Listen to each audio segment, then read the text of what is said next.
suis Eva Michel, j'exerce en tant que coach.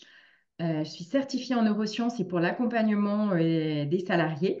Et je me suis plus spécialisée pour les profils à haut potentiel, atypiques et hypersensibles.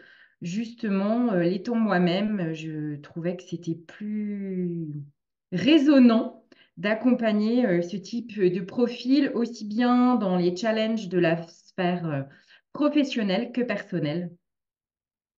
Je me sentais seule. En fait, je me sentais seule en étant atypique.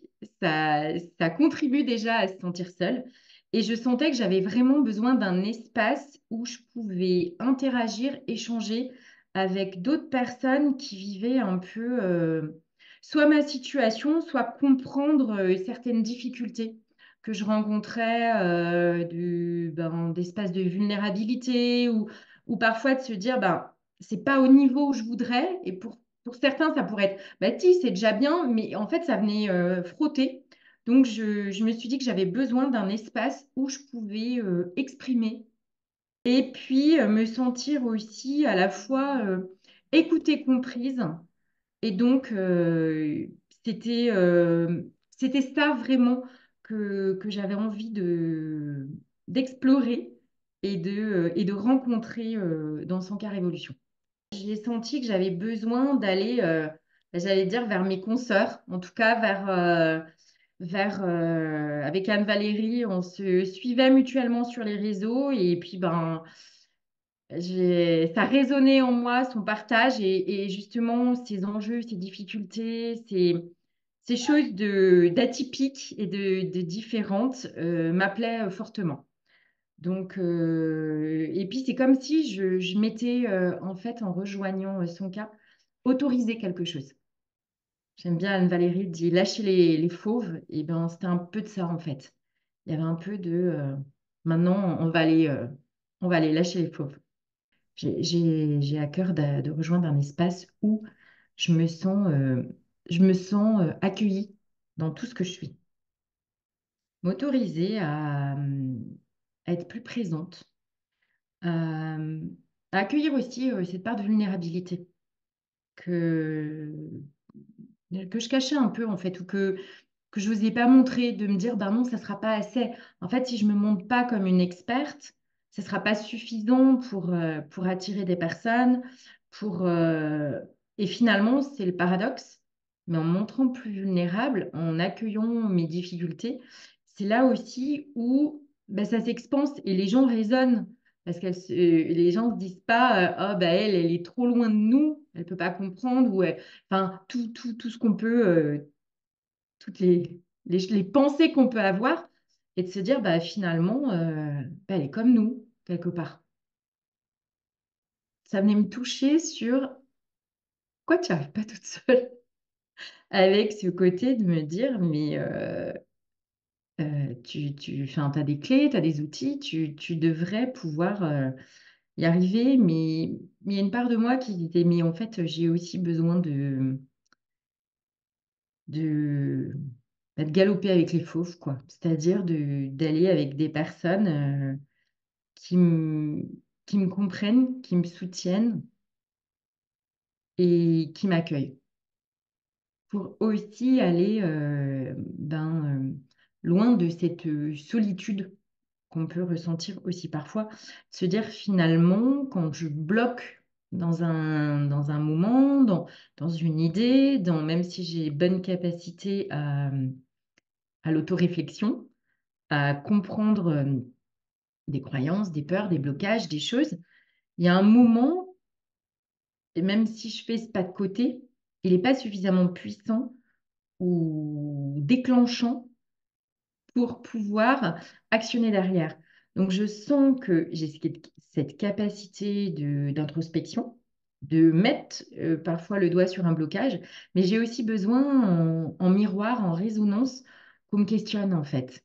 Plutôt que d'être dans oh, j'ai peur d'y aller parce que si jamais ça ne fonctionnait pas, qu'est-ce qui va se passer pour moi? Qu'est-ce qu'on va dire de moi? Et là-dessus, ça m'a vraiment décomplexée et débridée sur OK, jouons. Et je pense que ça s'est aussi ressenti dans mon message. Et puis parfois, c'est aussi cet enclencheur de se dire, je sais que j'ai un espace où je peux aller échanger. Je sais que je peux questionner. Je sais que je peux être challengée. Je sais que je suis accueillie. Donc ça aussi, c'est venu apaiser une part de moi, de me dire si vraiment je rumine avec moi-même, eh ben, je sais qu'il y a des possibles pour moi. Et rien que ça a déjà pour moi été un changement fort. Quand on se lance dans l'entrepreneuriat, on n'a plus de collègues. Alors, même si parfois, dans le milieu du salariat, on ne choisit pas toujours ses collègues, mais on peut avoir des espaces où on partage nos difficultés, nos, nos points de friction ou au contraire nos avancées. Là, ben, on se retrouve seul avec soi et on reste dans une espèce de boucle où ben, on ne peut pas forcément partager certaines difficultés avec l'entourage, aussi bienveillant soit-il, n'a pas toujours conscience des enjeux, n'a pas toujours conscience des stratégies. Parce que des fois, je demande des conseils à mon mari, il va me donner des conseils.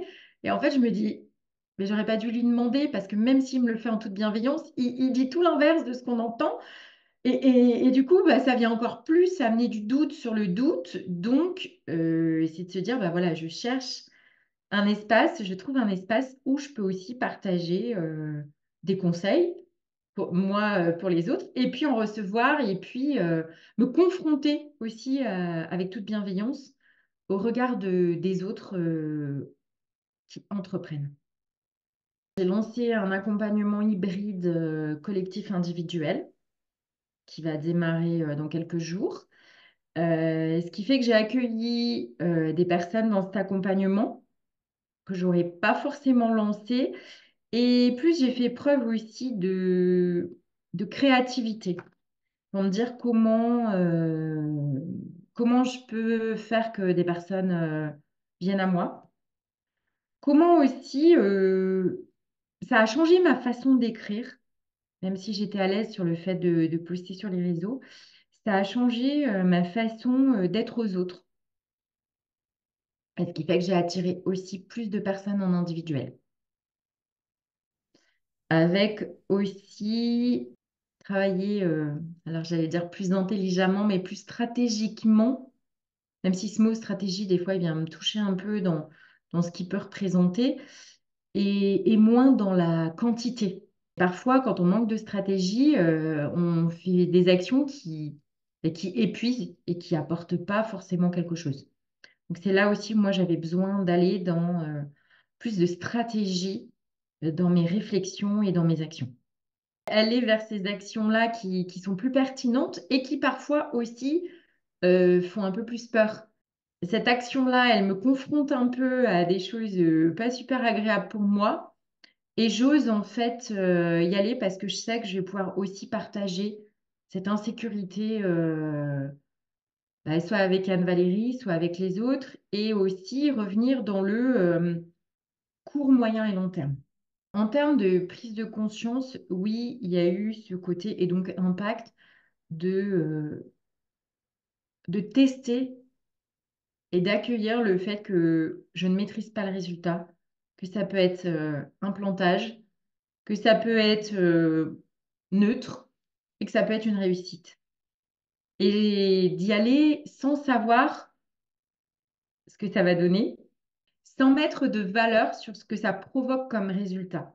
C'est savoir aussi changer sa ligne d'action. Donc ça, c'est à la fois une prise de conscience et à la fois dans le quotidien. Parce qu'il y a des fois, j'ai la petite, alors je ne vais pas dire la petite Anne-Valérie qui est là, mais je me dis, tiens, elle pourrait me dire quoi ou qu'est-ce qui pourrait se passer? Ou tiens, je vais aussi aller poser la question. Parce que si j'ai pas la réponse, il y a des fois, justement, sur mon accompagnement, il y a des trucs qui se passaient pas comme je souhaitais. Et donc, j'ai été posée, j'ai été questionnée. Et le fait d'avoir des questions en retour, de l'introspection à mener, ça m'a permis de me dire, OK, je me pose et comment je peux faire différemment? Ou comment je peux faire pour répondre à ces aspects-là? J'aime bien avoir diverses choses, des supports, des vidéos, des questionnements disponibles régulièrement, des temps de présence en coaching.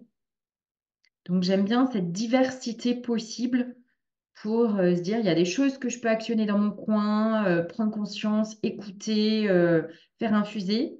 Il y a des choses où je peux aller me confronter à mes interrogations, mes questionnements, les partages aussi des autres qui font que j'apprends et je m'enrichis aussi de ce qui se passe pour les autres et puis pour moi. Donc moi, j'aime bien cette diversité d'aspects. Là, je me suis dit, tu es face à une difficulté, tu as une belle possibilité de dépasser cette difficulté. Comment tu t'autorises à le faire? Et, et ce que je me dirais à la moi d'il y a quelques mois, c'est vas-y. J'ai pas tergiversé très longtemps avant de rejoindre son cas parce que je me sentais aussi en résonance vraiment avec le discours d'Anne-Valérie, avec ce qu'elle partage, avec ce qu'elle vit aussi en tant qu'atypique, et ça a résonné fort pour moi. Donc je ne me suis pas questionnée bien longtemps à me dire, bah là, je suis face à une difficulté, je vois bien que la situation génère aussi de l'inconfort pour moi, génère du stress. Et c'est pas dans le stress ou dans l'inconfort fort que je vais pouvoir prendre des décisions ou actionner de manière la plus judicieuse possible. Donc, j'y suis allée et ce que je me dirais, c'est permets-toi. Permets-toi, je sais que pour moi, c'est vraiment des questions d'autorisation propre. Permets-toi, et c'est hyper OK maintenant d'avoir besoin du regard de certaines personnes pour me permettre d'avancer et de grandir. Je dirais à une femme qui hésite de s'engager, d'aller questionner ce qui la retient et vraiment de voir si c'est une question de valeur qu'elle se donne, si elle a déjà eu l'habitude d'actionner. Et surtout, je lui dirais, vas-y parce que tu ressortiras forcément grandi. Et que se sentir entouré, alors je dirais pas par ses pères, mais par ses mères, pour parler des femmes, de se sentir aussi accueillie dans ses difficultés, dans ses forces, dans son atypisme, hein. C'est tellement puissant et c'est tellement agréable. Je trouve que c'est tellement puissant et agréable d'avoir un espace où on se sent accueilli en tant que femme singulière. Et de pouvoir justement se sentir pleinement soi et de voir que bah, Anne-Valérie, elle ouvre aussi la voie sur les deux façons de le dire, la voie vocalement et la voie le chemin, pour qu'on puisse aussi en tant que femme pleinement s'expanser avec qui l'on est et maintenir notre direction qui fait sens pour nous, en fait, sans pour autant se brider. Donc, il y a vraiment ce côté-là de se dire que c'est chouette d'avoir un espace où on peut ben, se lâcher la bride. Quand on décide de se lancer comme entrepreneur, on n'a pas toujours conscience, en fait, de l'aspect multicasquette qu'il va y avoir. On s'en doute hein, qu'il va y avoir plusieurs choses à gérer, mais pas forcément à quel point il peut y avoir différents domaines.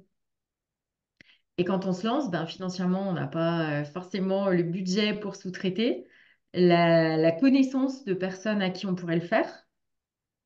Et donc, c'est vraiment important aussi de voir dans quel espace on est, en plus de son métier central, dans quel espace on est plutôt doué hein, parce qu'il va y avoir la communication, le marketing, la compta, la gestion.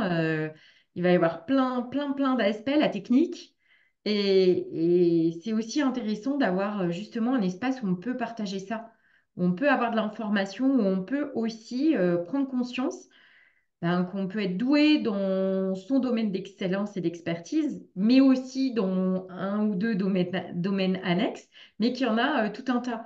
Donc ça, j'avais pas forcément pris conscience de l'envergure, en fait, de toutes les casquettes que je pouvais avoir et de me dire, bah, il y en a dans lesquelles je m'amuse et il y a d'autres domaines où ben, j'ai pas forcément beaucoup d'appétence et la connaissance. Donc ça aussi, c'est intéressant d'avoir des espaces où on peut questionner, où on peut profiter de l'expertise de celles qui ont plus d'ancienneté et qui parfois bah, sont revenues en arrière sur de la délégation ou au contraire donnent des conseils. Et puis, moi, j'ai pris conscience que j'étais beaucoup inspirée par des femmes qui avaient déjà une grande expertise et qui parfois sous-traitaient et déléguaient. Et moi, en fait, je pensais pouvoir atteindre ce même niveau toute seule. Et en fait, c'est utopique.